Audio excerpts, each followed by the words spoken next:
This is my last video on key signatures, and it's just a way to kind of tidy up everything that we learned. This will also help you to memorize them. Remember, they're all right here. All you need to do is memorize these. But I want you to see a few connections because this can help you out later. First of all, I want you to notice this. The key of C has nothing.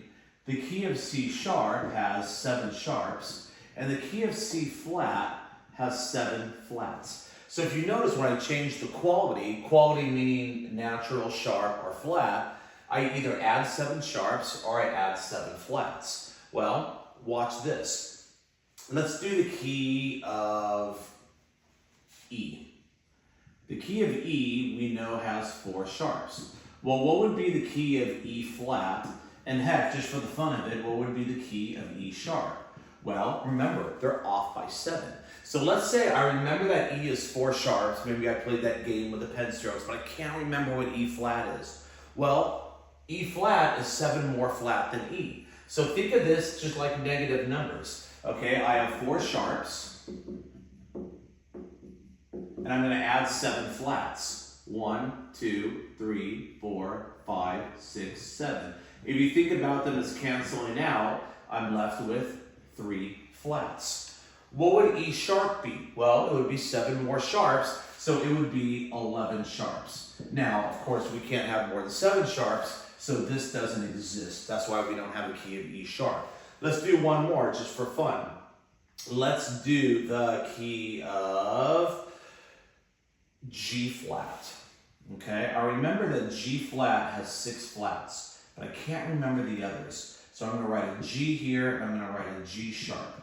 Okay, well, going from flat to natural, we would just add 7 sharps. What is 6 flats plus 7 sharps? 1 sharp.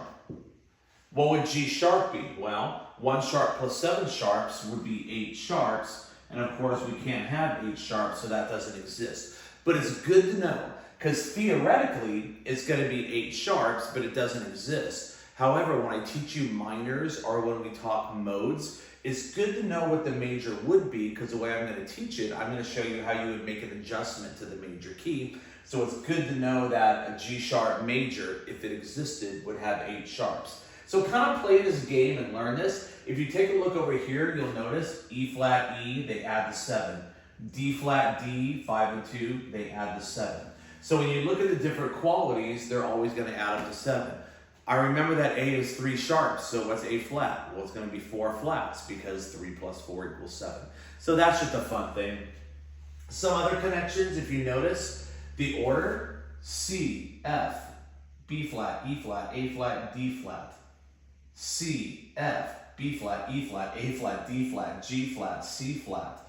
They all are kind of going the order of sharps and flats. Same thing with the sharps, C, G, D, A, E, B.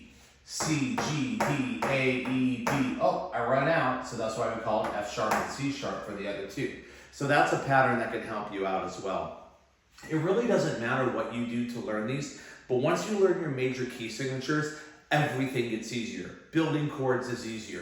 Figuring out minor chords and scales and keys are easier. Get this down. Be really good at this before you go on and try to learn anything else, and I promise you it's going to save you a ton of time, and it's all going to make sense to you.